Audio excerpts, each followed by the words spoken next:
ప్రభునందు నాకు అత్యంత ప్రియమైనటువంటి వారులారా, మన ప్రభువును రక్షకునైనటువంటి యేసుక్రీస్తు వారి యొక్క శుభనామంలో మీ అందరికీ నా హృదయపూర్వకమైన శుభములు వందనములు తెలియజేస్తున్నాను. అందరూ బాగున్నారా? మరి ఈ దినం పునరుద్ధానపు దినాన మీ అందరికీ పునరుద్ధానపు దినపు దీవెనలు కావాలని, దేవుని యొక్క కృపా క్షేమాలు మీ వెంట మీ కుటుంబాల వెంట ఉండాలని దైవం దాసురాలుగా మీ కొరకు ప్రార్థిస్తున్నాను, కోరుకుంటున్నాను. ఈరోజు వాక్య ధ్యానం కొరకు మనం తీసుకున్నటువంటి లేఖన భాగము కీర్తనల గ్రంథము 23వ కీర్తన 6వ వచనం. నేను బ్రతుకు దినములన్నీ కృపాక్షేమములే నా వెంట వచ్చును, చిరకాలము యెహోవా మందిరములో నేను నివాసము చేసేదను. ఆమేన్. దేవుని నామమునకు మహిమ కలుగును గాక. ప్రియులారా, ఈ వాక్య భాగాన్ని భక్తుడైనటువంటి దావీదు పలికినటువంటి మాటలు. భక్తుడైన దావీదు 23వ కీర్తన అంతా మరి ప్రభువుతో తనకున్న సన్నిహిత సంబంధాన్ని గురించి మరి వ్రాస్తున్నటువంటి మాటలు. మొట్టమొదటి వచనం ఇలాగ ప్రారంభిస్తున్నాడు: యెహోవా నాకు కాపరి, నాకు లేమి కలుగుదు అని చెప్తున్నాడు. ఇక్కడ దావీదు తనకి దేవుడైనటువంటి యెహోవాను తన కాపరిగా చేసుకున్నాడు. ఆయన కాపరత్వం కింద తను ఉన్నట్టుగా, ఆయన కాపుదల కింద ఉన్నట్టుగా ఇక్కడ మనం తెలియచేస్తున్నాడు. ఆయన నా కాపరి కాబట్టి నాకు జీవితంలో ఏ కొదువు అనేది నాకు లేదు, నాకు లేమనేది లేదు. నేను సర్వసమృద్ధి కలిగి జీవిస్తున్నాను. అన్ని విషయాలను ఎంతగానో సుఖశాంతులతో వర్ధిల్లుతున్నాను. నాకు ఈ అపాయం ఏమీ రాదని మరి దావీదు ఈ కీర్తనలో మనకు తెలియచేస్తూ ఉన్నాడు. ఆయన కాపరత్వం కింద ఉండి మరి గొర్రెల్ని ఏ విధంగా వాటిని జాగ్రత్తగా నడిపిస్తూ ఉంటాడో, మరి మన యొక్క మంచి కాపరి, ప్రధాన కాపరి, గొప్ప కాపరి అయినటువంటి యేసయ్య తన నెమ్మడి బిడ్డలను తన కాపరత్వం కిందకు వచ్చిన వారిని మరి ఎక్కువగా ఎంత క్షేమంగా సురక్షితంగా తన మందను మేపుతాడో దాని సత్యాన్ని ఇక్కడ భక్తుడు అనేటువంటి దావీదు తెలియచేస్తూ ఉన్నాడు. మరి గొర్రెల కాపరి మానవ మాతృడై ఉండి కూడా తన మంద విషయంలో ఎంతో శ్రద్ధ తీసుకొని ఒక గొర్రె తప్పిపోతే తనకున్న మందంతటిని ఒక ప్రక్కన వదిలేసి ఏదైనా తప్పిపోయిన గొర్రె కోసం వెతుక్కుంటూ వెళ్తాడు.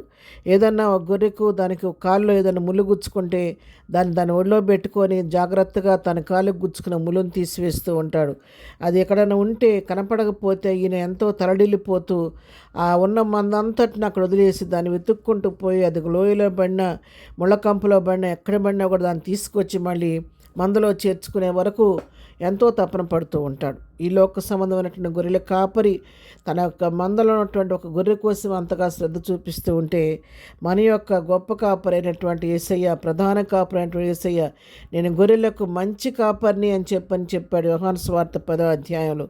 మంచి కాపరి గొర్రెల కొరకు తన ప్రాణం ఇచ్చినని చెప్పినట్టుగా నీ కొరకు నా కొరకు ప్రాణం ఇచ్చినటువంటి యేసయ్య మన కాపరిగా ఉంటే మనం ఇంకెంత ధన్యులుగా ఉంటాము. ఆయన కాపరత్వం కింద మనం ఉంటే మనల్ని కూడా ఆయన కంటికి రెప్పలా కాపాడుతూ ఉంటాడు.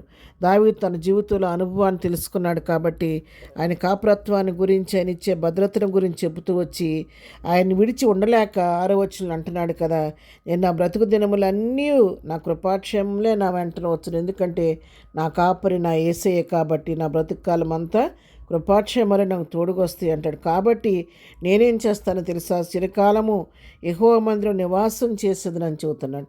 నా కాపురైన యేసయ్యతో కలిసి నా జీవితకాలం అంతా ఆయన మందిరంలో చిరకాలం యెహోవా మందిరం నివాసం చేస్తానని మరి దావీదు చెప్తున్నాడు. దేవునితో సహవాసం చేయాలని, ఆయన సన్నిధిలో కూర్చోవాలని, దేవుని సన్నిధిలో గడపాలని, చిరకాలం ఆయన మందిరంలో ఉండాలని దావీదు కోరుకుంటున్నాడు. ఎందుకంటే కాపరిగా ఆయన చూపించే ప్రేమకు ఈయన బద్ధుడైపోయాడు కాబట్టి ఆ కాపరి యొక్క అనుచరుడుగా ఉండాలని దావీదు ఆశపడుతూ ఉన్నాడు. పిల్లారా, దావీదు అయితే మరి తన బ్రతుకు కాలం అంతా ఆశపడుతున్నాడు. మరి అలాంటి ఆశ మనం కూడా కలిగి ఉంటే మనం కూడా ఎంతో ధనిలం అవుతాము. దావీదు పొందిన ఆశీర్వాదాలు మనం కూడా పొందుకుంటాం.